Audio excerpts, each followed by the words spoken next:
There's fun in learning around the bend. You could even do it with your best friend. If there's science stuff that you like to know, come watch Allie and CoCo Science Show. Hello guys, and welcome back to Allie and CoCo Science Show. I don't know what she's doing. It is like day 98 of quarantine, and I hope everyone's still staying safe. Hey, but I thought to kind of, well, A, entertain you, and B, kind of spread my knowledge and my experiences.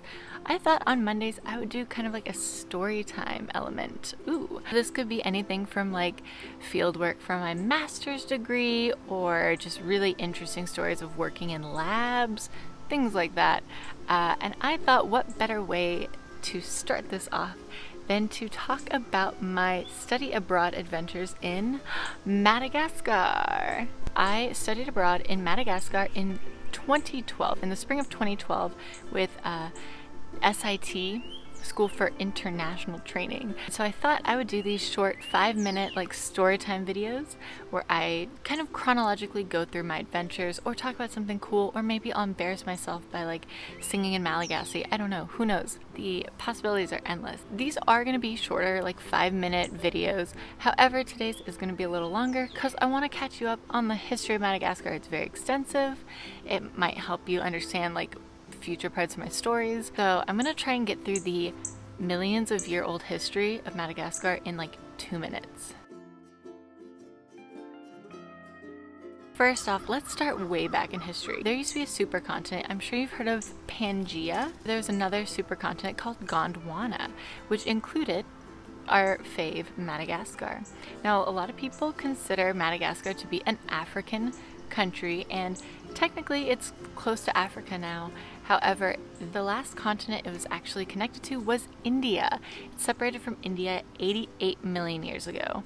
And the coolest thing is that you can actually find fossils from the lemur ancestor in India, which is so cool. That means 88 million years ago, there were lemur-like primates walking around India and Madagascar. Of course, there weren't people back then, but human bones were first found on Madagascar dating back to 2000 BC. These bones, they weren't settler bones, they were foragers, so they probably canoed the heck over the Indian Ocean from somewhere, or the African continent, canoed over and were foraging, and then they left, peaced out.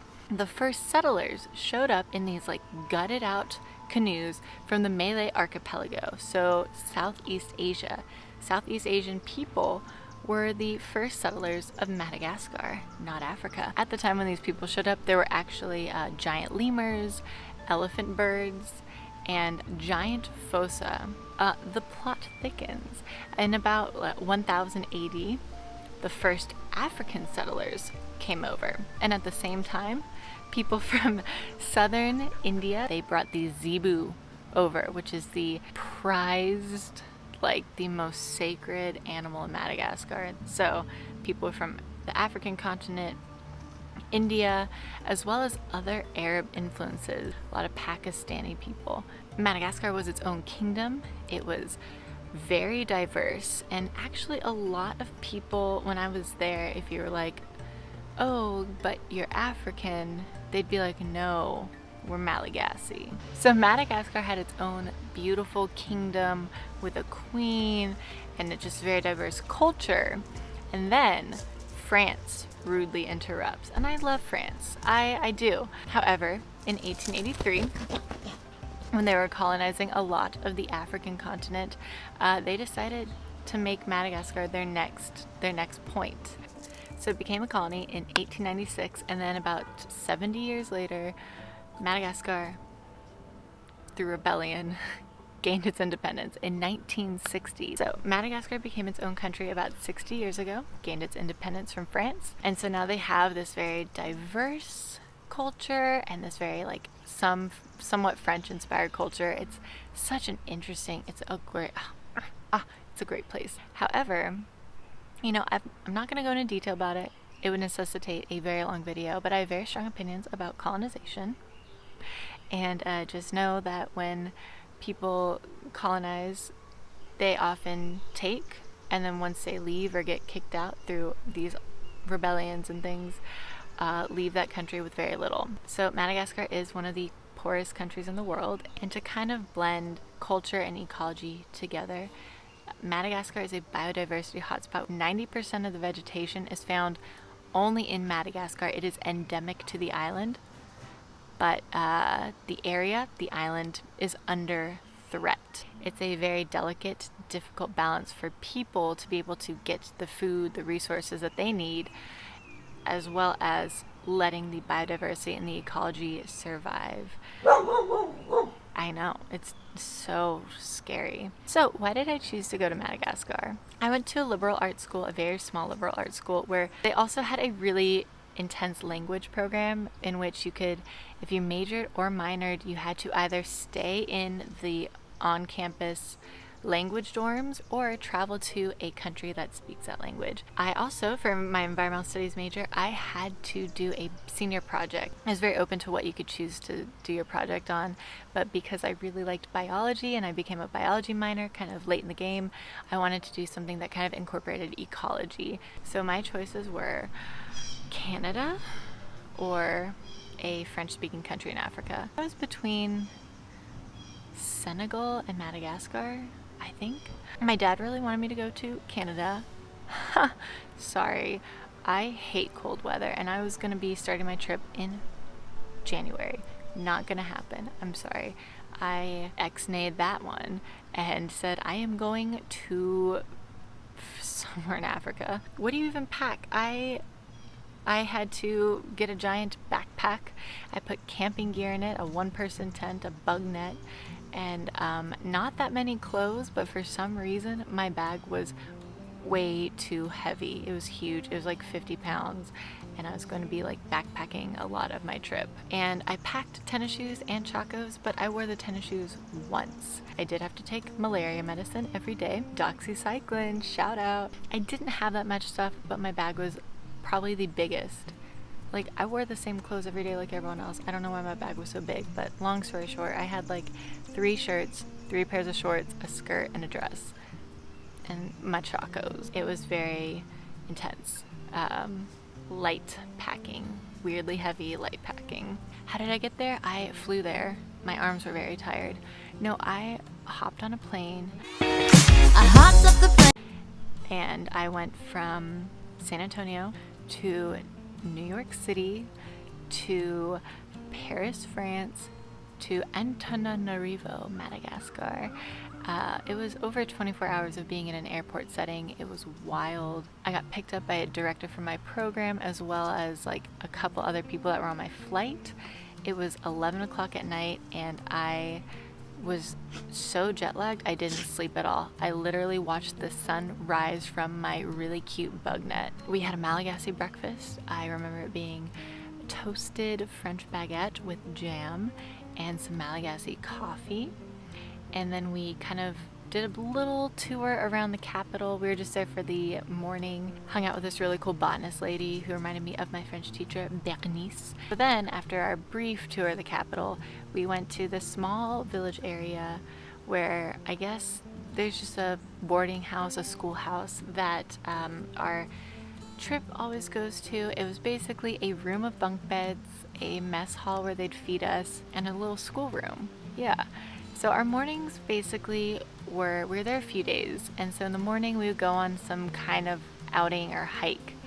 The first day we got led on a tour by this kind of cool ecologist. He knew all the plants and animals. You could ask him any question. Yes, if there's something that couldn't bite or sting me, I picked it up. Don't you guys? So we went on these hikes, went to these disgustingly beautiful swimming holes, and even saw some of these. So we saw tons of like cool rainforest ecosystem, mountains. We also saw evidence of slash and burn, and our ecologist guide would tell us all about, you know, the culture, the area, how people struggle in different ways, their resources, and their attempt at, you know, getting the necessities. It was interesting to see slash and burn with my own eyes instead of seeing it, you know, on a video or in a textbook from an outsider's perspective. You know, hearing this guy who like loves the environment and loves his people talk about it is like, I feel that struggle on a daily basis.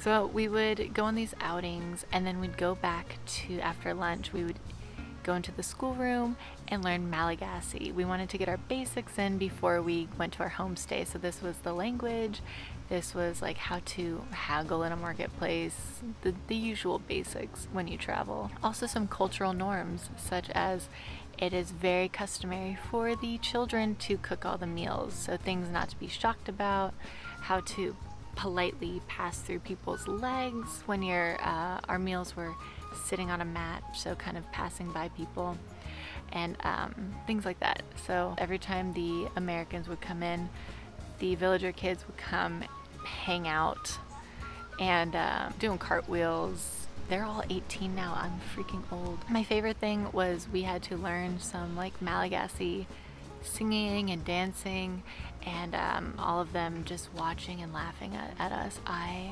Yes, thank you.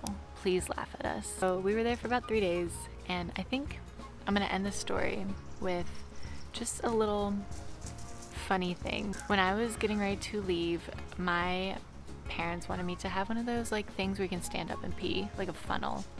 And I was like, I don't want to carry that for 4.5 months. And I was like, plus it's not like they don't have bathrooms. Like, it's not like I'm gonna be like pooping in a hole in the ground. The hotel we first stopped at did have a toilet. It's one of those situations where you dump water in to flush it. However, when we get to the schoolhouse, it was in fact an outhouse with holes in the ground. I had no problem with it, but I just think it was funny that I said, they're gonna have toilets. It's not like they don't have toilets. The irony of it.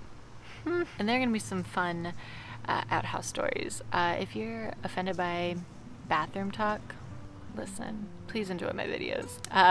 Anyway, guys, this is where I'm going to end it today. The adventure will continue next week, so tune in to find out what crazy adventures I go on next time. If you learned something new or you just enjoyed this video, give it a thumbs up. For the question of the week, I want to know, what is a question about Madagascar you have? Could be like, hey, did you see a lemur on your trip? Did you do this? Is it really like this? So those are things I can answer in future videos as they come up. So go ahead, let me know what you want to know about Madagascar, and don't forget to hit that subscribe button so you guys can follow for the next adventure in our Madagascar Monday series. And we will see you guys next week. Bye.